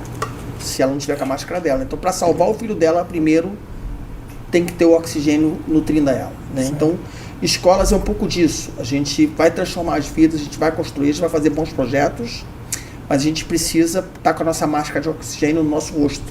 Né? Sob pena disso, cobrar um preço. Né? Então, isso é algo que eu aprendi muito. Eu vou citar um outro momento que é até uma... Quando o André esteve aqui com vocês, ele citou que um dia disse assim, poxa, então eu te conheço mais do que você se conhece, né? No momento que eu falei para ele que ele tinha potencial para ir para IME, para ITA e tal. Ele, no início desse ano, ele me deu uma rasteira, daquela assim, que você fala assim, cara, esse cara tá louco, o que ele tem na cabeça, né? Que ele falou assim, olha, Marcelo, você segue diretor pedagógico, mas além disso você uma regional aqui vai ser sua. Você vai ser diretor dessa regional aqui. E o diretor regional, ele passa por tudo da escola, inclusive a parte administrativa, financeira e tal. E eu falei assim, cara, esse cara é doido, ele tá maluco e tal. E eu falei assim, cara, mas vai ter uma aula, não tem muito tempo pra isso não, cara. Você vai, mete bronca. Vai. E foi muito sofrido, né? Foi muito sofrido. Eu falei, cara, eu não estou dominando isso, eu não sei direito como é que são esses processos, eu estou um pouco perdido aqui. E aí eu me lembro que num determinado dia teve uma reunião e eu, numa angústia, que eu estava mal para a reunião, eu falei assim, cara, eu não tinha entendido nem direito o que eu tinha que ter feito para essa reunião. Então eu me senti o patinho feio daquela mesa. Falei, cara, todo mundo aqui falando fazendo bem feito e eu nem sabia direito o que eu tinha que ter feito, eu fui mal, né? E eu saí, eu sou muito transparente, dá para perceber quando eu tô né? Desconfortável. E minutos depois eu tô no banheiro, ficou engraçado que a história do banheiro, né? O André entra, aí ele chega para mim e fala assim, você precisa respeitar mais o seu tempo. Uma frase mais ou menos assim. Aí eu olhei pra ele falou assim, você tem que ter um pouquinho mais de paciência com você mesmo. Eu com um nó na garganta, eu tava quase chorando, literalmente, assim, Aí eu falei assim, André, é difícil, pra mim é difícil. Eu me cobro muito, assim. Ele falou assim, eu sei. E é por isso que daqui a pouquinho você vai estar voando nisso que você tá fazendo. Porque você se cobra muito. Você não é acomodado, você quer tal, não. Aí eu falei assim, cara, eu não tenho essa certeza não. Aí ele falou assim, é porque eu te conheço mais do que você se conhece. Maneiro. Caraca, que foda. Passado alguns meses, eu não vou dizer que eu esteja já confortável, não, mas eu já digo assim, ele tinha razão, eu ia dar conta. Parabéns, top. Eu ia dar conta. Então, assim, Que é uma área nova, né? Tu sai, viaja, olha ali um administrativo, vê outro, tem uma mistura de cargos ali, né? O meu primeiro ano na Espírito foi muito confortável, porque eu estava no pedagógico. Tava na tua área e tudo mais. Zona de conforto. Professores, conversava com os diretores das escolas, com os alunos e tal, né? Esse segundo ano me obrigou a tocar na minha ferida. E fez muito bem. Você evoluiu, né? E fez muito bem. Porque a gente realmente, para evoluir, a gente tem que ter um pouco do desequilíbrio mesmo. E esse desequilíbrio me fez muito bem. Hoje eu me sinto muito mais seguro e confiante, assim. Top. Eu me sinto... Né? Não, que história. Cara, é um prazer. Acho que vai ter que conversar de novo com ele aí, porque você trouxe vários links e vários interessante, né? Goleiro, nem sabia. Olimpíadas de Matemática, tu virou uma referência na matemática, porque você nem gostava de matemática, né? E essa tua trajetória... Não sei se eu não gostava, eu nem era bom. Ele não se descobriu, né? Ele não se descobriu. Só para dizer, não é que eu não gostasse, eu até achava legalzinho, mas eu realmente não... Teve um problema, acho que a dificuldade ali no algebrismo que despertou a matemática já é complicado. Como foi tua virada de chave? Cara, na verdade a minha foi necessidade. Eu precisava ser piloto, eu queria ser o Chu Cruiser e tinha porra da matemática, então não tinha jeito. E fala isso quando eu tô bebendo água. Sabe que eu falo vergonha aqui, pô. Não, mas eu acho que no meu caso, eu não nasci num berço de ouro. Meus pais não tinham esse conhecimento pedagógico de instrução, ninguém é da educação. Meu pai foi tentando me ensinar e puxando a orelha, porque eu tinha dificuldade de aprendizado. Mas Você é filho único? Não, mas eu queria ser uma pessoa de sucesso. Então, só tinha essa oportunidade, de estudar ou estudar. Difícil pra caralho. Agora, tipo assim, se é que eu sou um professor bom, falar isso na mesa com o Marcelo é até difícil, mas eu acho que é muito que eu sei a dor do aluno. Né? Porque para mim foi muito difícil, foi árduo aprender. Porque você ouvindo com o Marcelo, você ouvindo a história, quando você fala com o medalhista, com o Flávio, com o Marcelo, com o Yuri Kersnovics, com esses caras que o aprendizado tu pegou e os caras se desafiaram e eles crescem, é muito fácil. Agora, para mim que cheguei numa sala de preparatório, quando o professor falou que 2 ao cubo, eu achei que ele tinha escrito 23 errado, meu irmão, é loucura. Mas eu tinha que, ou era isso, ou era... Eu até brinco, talvez eu estivesse no Sinal hoje, mas com certeza eu estaria com vários caras lá no Sinal, a gente já tinha feito uma fraude, porque eu gosto de empreender. Mas com certeza, meu irmão, no meu caso não tinha opção. Ou aprende essa porra, ou, irmão, tu vai lá pro Sinal, comandar a galera do Sinal, que não tem nenhum problema, mas a nível de sociedade é muito mais triste, a vida da galera lá é mais difícil. Nem que é que as pessoas romantizam muito isso, né? Fala da ideia, mas eu ia estar ali no Sinal vendo, não, eu acho que tem para essa romantização da dor, né? E a pessoa começar a ver isso, porque muito poucas pessoas entendem isso, que todo mundo vê o Léo, mas não vê o Léo professor. Não, cara, e eu falo sempre o seguinte, esses dias eu comprei a capinha do celular com o Aguinaldo, aqui perto do shopping, aí ele falou assim pra mim, cara, eu tenho muito orgulho, eu tô 14 anos aqui. Eu falei, cara, que maneiro, vai ser referência, porque o Davi tinha falado pra mim, pai, vamos ali no Aguinaldo comprar capinha. Eu, não, Aguinaldo? Quem é Aguinaldo? Aí eu falei pro cara, você é o dono daqui, né? Eu sou um responsável. Eu falei, não, você é empreendedor, eu sou empreendedor também, papapá. Aí ele começou a contar a história dele. Cara, eu era camelô, eu era aqueles caras que ficavam na fila. Então eu já tô aqui 14 anos, eu sou muito feliz, criei minha filha trabalha com tecnologia. Eu falei, caraca, não é eu falo sempre o seguinte, ele não teve oportunidade de ter conhecimento, mas uma coisa que eu tenho certeza que o conhecimento facilitou muito mais a minha vida, porque dá para você vencer de outras maneiras? Dá, mas é muito mais doloroso você acordar às 6 da manhã, dormir 10 da noite sem a certeza do amanhã, trocando pelo dinheiro, literalmente trocando o almoço pela janta. Eu conheço um montão de gente que não tem estudo, tem sucesso, mas cara, a história desses caras, quando tu vai olhar ali comparação, tu puta... E é 1 em 1 milhão. E a educação tem esse poder, né? No Brasil, e aí se é o melhor ou o pior, é um país democrático e meritocrático na educação, né? Eu brinco sempre, graças a Deus que é assim. Se fosse por beleza, eu tava fudido. Se fosse por dinheiro, eu tava fudido, né? Agora, tipo assim, por mérito e longe de mim, cara, é um país de desigualdade gigante, que eu não tô querendo ser candidato político porra nenhuma, mas eu acho que, de fato, a educação transforma a vida e essa porra tinha que ser na base. A gente viaja lá para fora, vai para a Finlândia, vai para outros lugares, a educação está no DNA. Porra, se a gente começa a pensar nisso, como ele falou, ser criativo na matemática, ser criativo na vida. E se eu tentar? E se eu errar, qual é o problema? Escolas com pensamentos diferentes no pedagógico, de ensinamento. A gente tem muito a agregar para o Brasil. Mas eu quando ouço a história do Marcelo, eu falo, caraca, que maneiro, que resiliência. Porque eu fico imaginando, eu não fiz essa pergunta para ele, não sei nem, acho que nosso tempo já estourou, mas acho que eu vou fazer a última. Tomar a decisão de sair de um grupo que ele criou, grande pra cacete, e que talvez ele fosse o aparelho que desse oxigênio para aquele grupo ainda. E quando ele sai, né, e a gente está acompanhando a história, a Dani está tentando se salvar lá, mas a saída dele faz uma ruptura e a gente vê o que está acontecendo. Não deve ser uma decisão nada fácil para sair da zona de conforto, para começar um projeto novo, por mais... Porque o André é um cara visionário, ele não vai contratar só pelo carinho que tem por ele, ele vai pela entrega e pelo potencial que o cara pode entregar, e isso é que ele aprendeu a fazer de gestão, isso é mercado. Pô, não dá pra você estar aqui porque você é meu amigo, eu já mandei gente da minha família embora, porque, tipo, cara, isso aqui não é cabide, isso aqui entrega, tu vai estar aqui pra sempre, não entrega, desculpa, foda-se, não dá mais pra tu fazer parte do meu time. Como é que foi isso pra tu? A gente tava até falando no off, né, sobre essa decisão difícil. A gente tava falando sobre isso, sim. Realmente não foi uma decisão fácil, não foi uma decisão simples.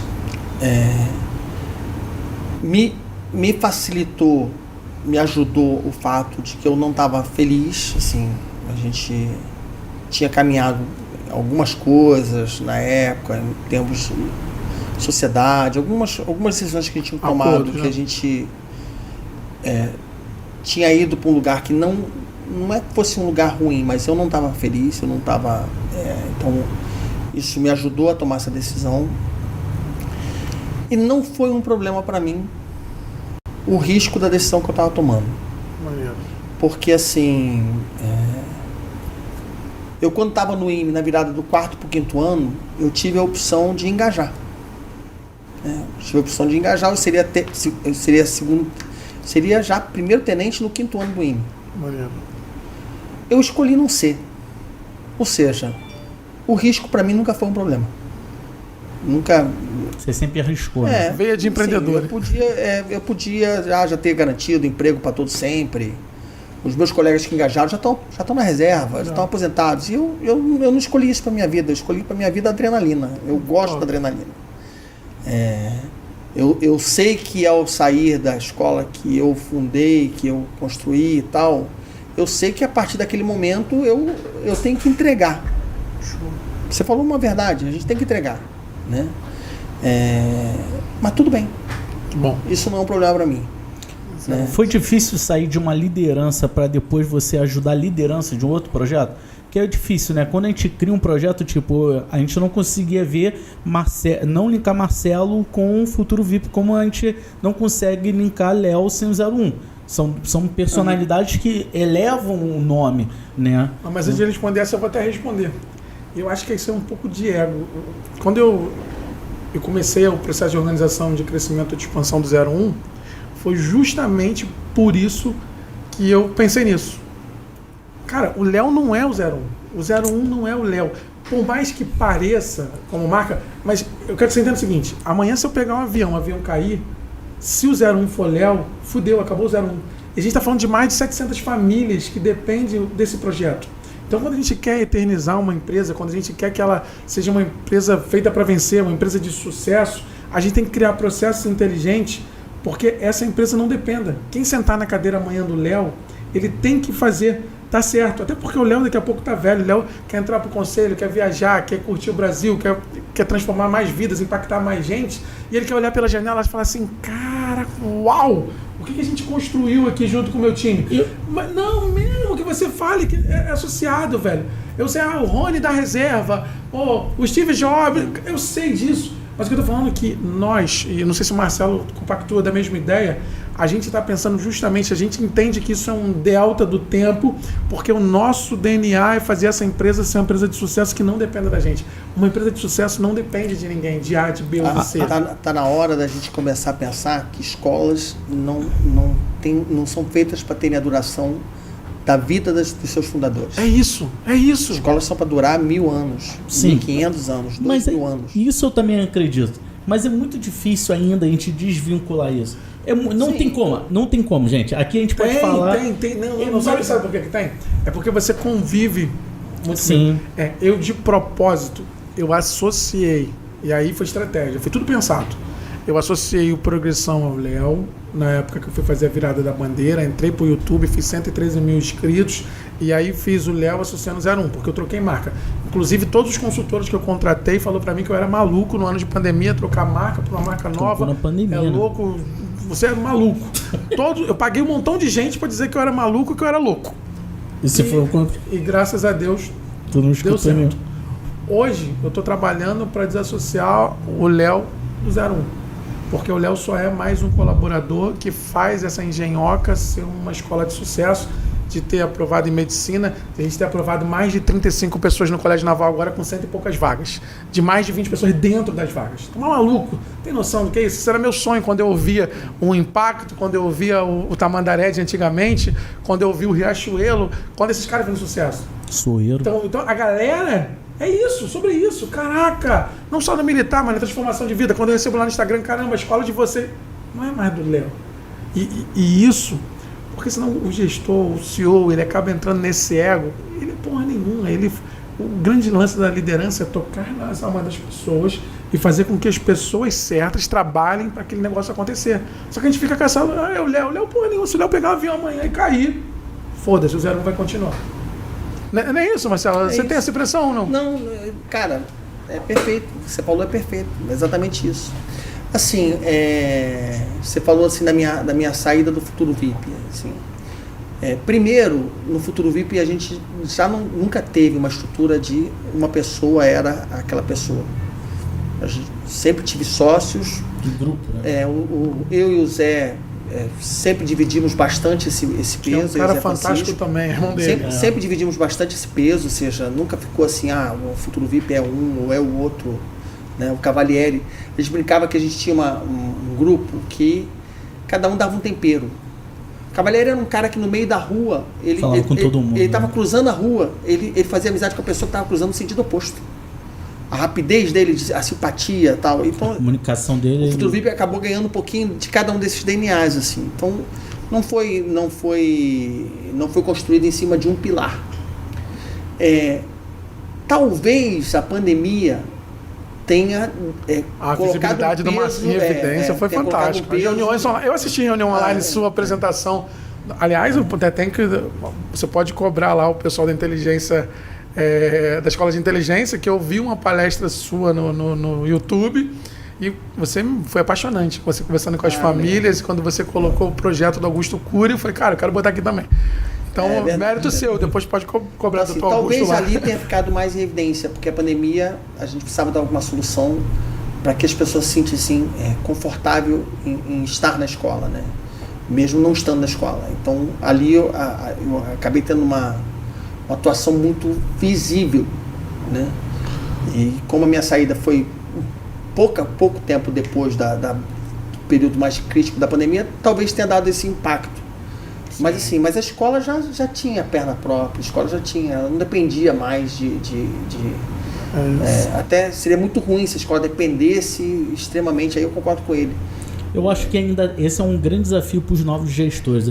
Eu vi assim, a velha guarda e uma nova guarda vindo, pessoal muito novo, tipo, o Léo vem nessa geração mais atuante, mais completo, e eu acho que um grande desafio, assim, o que eu convivo assim com a maioria, o pessoal da antiga vivia muito com amor e intensidade. Não, então, mas aí você começa a entender o mercado. Antigamente você não falava o nome da escola, você falava o nome do professor. Sim. Eu tive aula com Abrantes, eu tive aula com o Marcelo Xavier. As propagandas eram baseadas nos professores. Os professores. E os grupos de ensino fizeram que, tipo assim, não, o professor é mega importante, é ele que é o protagonista aqui, mas ter uma rede, uma gestão fazendo com que isso aconteça. Porque a gente vê os grandes nomes. O Miguel Couto, foi referência e quebrou. Né? Porque ele pegava os artistas, pegava todo mundo. Se não tiver ali. Gestão, o que ele falou, quebra, porque é uma empresa.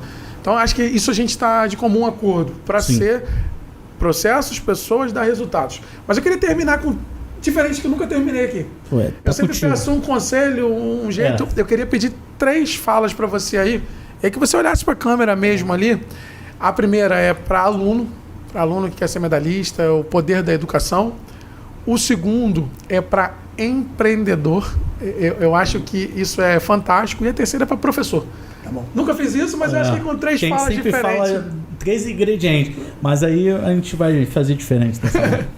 Então, Vou começar falando com você, aluno, né? Ele falou para falar para a câmera, então estou falando com você que está me assistindo e que é aluno ainda. Primeiro, faça com prazer cada coisa que você estiver fazendo. Não tem segredo diferente disso. Não se preocupe com o tempo que você vai levar para chegar no seu objetivo. Se preocupe que você vai chegar lá. E quanto mais prazer você colocar naquilo que você está fazendo, menos tempo você vai levar para chegar lá. Né? Então, às vezes, eu sinto que alguns alunos, eles são muito tensos, porque eles ficam o tempo inteiro fazendo um pouco desses erros que eu também cometo. É fácil para falar, porque é fácil a gente falar de coisas que a gente também enxerga. A ansiedade de resolver rápido, de chegar lá rápido. A verdade é que você fazendo um bom trabalho com muito prazer, você vai chegar. Né? Então, não tem segredo sem trabalho. Não conhecia ainda esse aluno que chegou lá sem trabalho. Né? Dei aula para muitos bons alunos, fui colega de muitos bons alunos, não conhecia ainda, né, algum que falasse assim, olha, esse cara aqui não ralou bastante para chegar onde chegou. Né? Poxa, Marcelo, você foi colega do melhor brasileiro nas Olimpíadas de Matemática da história. Fui. Mas para ser o melhor brasileiro de Olimpíada de Matemática da história, ele trabalhava bastante. Eu trabalhava junto com ele, então eu sei quanto que isso era verdade. Né? Para você que é empreendedor, aprenda a dizer não. Aprenda a dizer não. Não, ele é tão importante quanto às vezes um sim é gostoso. É gostoso dizer sim. É gostoso dizer, olha, você tem aqui uma demanda e eu vou atender sua demanda já. Eu sou o cara que atende as demandas. Né? Mas sempre se lembre que aquele empreendedor que diz sim para todas as demandas constrói uma empresa que não atende a ninguém. Essa é a grande verdade. Né? Então, às vezes, você tem que olhar para aquela situação e ter a coragem, ter a liderança de dizer um não educado, um não explicado, um não que coloca bem aquela situação, mas que às vezes é fundamental para você. Né? Você, como empreendedor, tem que saber disso. Não fica só no lado poético do empreendedorismo. Né? Empreendedorismo não é só o lado poético. Empreendedorismo não é só você poder dizer que você não tem patrão, que isso é... Cara, tenha muita inveja de quem tem patrão. Tenha muita inveja de quem tem patrão. Eu já vivi as duas coisas, né? Sem patrão e com patrão. Prefiro com patrão.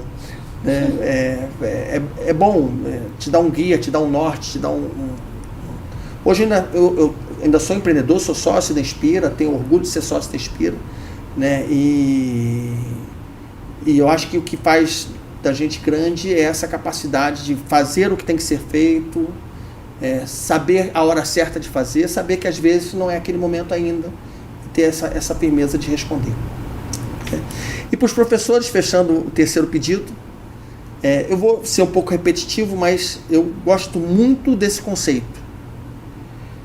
Tirem da mente de vocês que o professor ele tem que o tempo inteiro ser aquele herói que não erra. Esse é um conceito muito ruim que a gente passa para os nossos alunos. Essa noção de que somos perfeitos, que na nossa matéria a gente domina, porque, primeiro que é uma mentira, a gente não domina coisa nenhuma. O melhor professor de matemática, dá para a gente bolar uma prova aqui e ele zerar a prova. Se vocês quiserem, vocês vão conseguir fazer a prova, eu zero a prova aqui. É fácil. Nem é tão difícil assim. Né? Então nós não somos infalíveis, nós não somos perfeitos e os nossos alunos precisam saber disso. Humanizar esse conceito de professor é uma coisa que os nossos alunos precisam muito. Eles precisam saber que de vez em quando a gente tem dificuldade de resolver uma questão. Eles precisam saber que nem toda questão do concurso que eles vão fazer a gente faz com o pé nas costas. Que às vezes a gente lá fazendo gabarito, a gente rala, a gente tem dificuldade, a gente erra, né? Às vezes a gente junta 3, 4 professores para ter uma boa ideia. Eles precisam saber que isso é verdade, porque isso vai dar a eles a humanidade dizer assim, então tá bom, então tem chance. Se esse cara que está me dando aula me diz que isso aqui é difícil, que ele também teve dificuldade, então eu percebo que eu posso eventualmente ser aprovado sem ter conseguido fazer essa questão sozinho. tem outras questões na prova que podem me gerar aprovação e tal. Então, esse é o meu conselho para vocês, professores, né? Sejamos professores humanos e não professores máquinas infalíveis e tudo mais.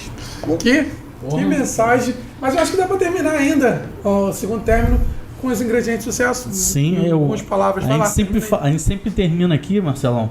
Antes de passar essa voz para você, eu queria agradecer aqui perante a todos, né? Eu falei contigo no off, nem o Léo sabe, mas tipo, você me deu uma bolsa de estudo quando as coisas estavam apertadas lá em casa. Por isso que eu quebrei, cara. E brincadeira. De falar brincadeira. De falar não. Brincadeira. É que eu mudei, sabe o que eu fiz? Mas, porque quando eu tava lá no front, eu tava Quebrei muito bolsa. da declaração dele aqui. Agora quebrou. Eu dava muita bolsa. Só que a gente fez agora. Cara, você quer estudar realmente? A gente criou o Instituto Léo. Então o Instituto Léo é uma forma que, muito tá bom, maneiro. eu consigo te dar uma bolsa. Mas pelo menos tu vai um oceano sem plástico, vai trazer garrafa PET aí pra gente, vai pagar um preço, mesmo que não seja monetário financeiramente, vai ajudar alguém, vai dar uma aula extra, vai olhar alguém. Depois eu vou te apresentar um projeto. Com o Hélio Vai do La da Penha, com a Prefeitura de Niterói. Inclusive, a gente saiu na Globo, não sei se tu ficou sabendo. Vi. Tu foi até homenageado lá A gente saiu na Rede Globo de televisão em que a gente criou o Recicle, uma moeda que Niterói usa em troca. Mas vai lá, faça a declaração. Mas agradecendo, não, tava bonito mesmo, porque ele não. Eu guardei uma camisa minha terceiro ano pra ele assinar, mas eu falei, não, cara. Isso tá no guardar meu armário, vou até te mandar foto pra tu não achar que é lorota, né? Que nesse mundo tem muita lorota, mas no meu terceiro ano, como sempre fui eu e minha mãe, né? E aí, como eu mudei por conta de fatores, e aí eu pedi uma bolsa, você me deu essa bolsa e você falou assim, você vai fazer merda ou vai estudar? Nunca esqueci isso. Aí eu falei que ia estudar, mas eu fiz merda, mas passei na Federal, fui pra Rural fazer História, por conta da influência do Prima, Carlos Prima. Um cara assim, um beijo, cara, então é uma referência. Mas chegando lá, mudei de ideia, fui pra Geografia por conta do Orozco. Outra grande referência. E agradecer porque você certas atitudes que a gente nem sabe, a gente muda. Você mudou a minha vida. Muita gente não sabe, mas a minha parceria com o Léo não tem nada financeiro, é uma mentoria que eu tô com ele sempre. E aí eu sempre tô escutando, tu tá lá com o Léo. Não, eu tô com o Léo, não é o Léo que tá comigo. Eu agradeço também você, Léo, porque o cara sempre abriu porta pra mim. Não é qualquer um que chega e fala assim, vem ser meu host. Então eu acho que vocês dois têm muito em comum, que é a ideia de dar oportunidade para as pessoas, que vocês, assim, vai mudar. Então vocês dois mudam o mundo. E isso é uma coisa, assim, maravilhosa. Eu tive com ele no último evento dele. A gente estava no estágio no Newton Santos, a gente fez um simulado. E aí, ver a felicidade dele. E o pessoal falou assim, pô, tu ficou emocionado por conta dele? Eu falei, cara, se tu não fica feliz pela felicidade do próximo, de ver a alegria dele, o cara botafoguense tá patrocinando o time dele, e aí ele falava assim, 2 anos atrás eu mandei mensagem e ninguém acreditava em mim, cara. E aí tu vê o cara no meio do estádio chutando a bola, tu, pô, não fica emocionado? E é muito difícil. E também ver a tua trajetória, Marcelo, porque tu mudou a vida, mudou a minha. Hoje eu sou um professor de sucesso, tô aí no ramo já há 15 anos por conta de você, cara. Você chegou lá, me deu uma bolsa de 80% e obrigado. E não sei se você sabe, ele é o segundo melhor professor de geografia do Brasil, não é? Ele fala que o resto tudo é o primeiro. Então, o primeiro é o resto de todo mundo. Parabéns, moleque. E agradecer tudo, obrigado. E agora, pra gente fechar, depois desse momento aí, fofinho, 3 ingredientes que fez você ser essa pessoa hoje. Que quem te conhece sabe que você é uma pessoa fenomenal. Para quem não te conhece, você vira uma referência na área da matemática. Quando a pessoa é da matemática e fala assim, pô, tu teve com o Marcelo? Pô, o Marcelo é referência no IME, o cara escreve livro, o cara faz qualquer questão de matemática. E aí você, de uma forma bem humilde aqui, falou assim, cara, a gente tá sempre para errar, eu erro. Quais são os 3 ingredientes que você falaria para uma pessoa que está começando agora? Igual o Marcelo lá atrás, quando saiu do IME, com aquele espírito aventureiro de empreendedor, falar assim, o que eu faria? Eu não sei se não sei se vai contar como ingrediente, mas eu preciso dizer que a principal coisa que gera qualquer uma dessas histórias de sucesso é a nossa família. Sim. E quando eu falo da nossa família, eu falo daquela família que me construiu e da família que eu construí. Daquela família que me fez e da família que eu estou fazendo. Eu acho que a gente nunca pode esquecer que a base de tudo está ali, né? O melhor coach da minha vida foram meus pais. Não tem outro, né? Leia o livro de quem? Leia o livro do Seu Mendonça e Dona Zoraide. Bom. Né, para chegar onde eu cheguei. Segundo, todos os detalhes nos constroem. Todos os detalhes nos constroem. Passamos batido, porque foi uma etapa da minha vida que talvez não tenha marcado tanto, né? Mas nos meus 3 anos e meio de engenharia, trabalhando na Petróleo Ipiranga, em determinado momento eu fui vendedor, assessor comercial, ou seja, eu batia na porta dos postos para vender lubrificante. Isso fez parte do que eu sou hoje. Esse detalhe fez parte do que eu sou hoje. Isso me ajudou a enfrentar momentos críticos. Era a época que o combustível aumentava e todo mundo brigava com todo mundo para passar com o tanque cheio. Ou seja, uma época que era dura, mas fez parte do que eu sou hoje. Todos os detalhes fazem parte do que a gente se constrói. E terceiro, repara, e eu acho que esse programa que vocês fazem é muito importante para isso. Repara que as histórias de sucesso não começam com sucesso. As histórias de sucesso não começam onde você quer chegar. Começam onde você está. E tem que passar por tudo. Eu sinto, talvez, não gosto muito desses papos saudosistas, que meu tempo era assim, assado, né? Mas eu acho que isso é uma coisa que a gente tem que pontuar. Eu sinto no jovem uma pressa muito grande de chegar num determinado ponto, mas para chegar nesse ponto ele tem que passar por vários outros. Eu não estaria dando essa entrevista há 30 anos atrás. 30 anos atrás eu era o Marcelo começando a dar aula, correndo atrás do pão nosso de cada dia, né? Lutando, tomando uma bronca ou outra porque não fazia tudo certo, errava, faz parte, né? O João que eu conheci faz parte do João que está aqui hoje, com acertos e erros, assim, faz parte. Essa história foi construída, né? E você não chega onde você chega sem passar por todos os acertos, erros, todos os tropeços. Isso faz parte da vida, né? Então, o terceiro ingrediente aceita que não dá para estar no topo do Everest sem passar por cada pedra ali ao longo da subida. Faz parte da subida e a vida não começa com glamour. A vida, você se ralar muito, se trabalhar muito, talvez em algum momento você ache que atingiu o glamour. Há poucos meses atrás, quando estava fazendo aniversário, eu fui almoçar lá com um grupo de pessoal que trabalhava comigo, e todos muito mais jovens do que eu, né? Na Central eu sou o veterano, né? E um cutucou e falou assim: e aí, o que você fala do alto dos seus 54 anos? E eu falei assim, é sério, vocês querem mesmo que eu faça um discurso? Né? Porque às vezes é só uma brincadeira. Eu falei, não, fala aí. Não, então eu vou fazer.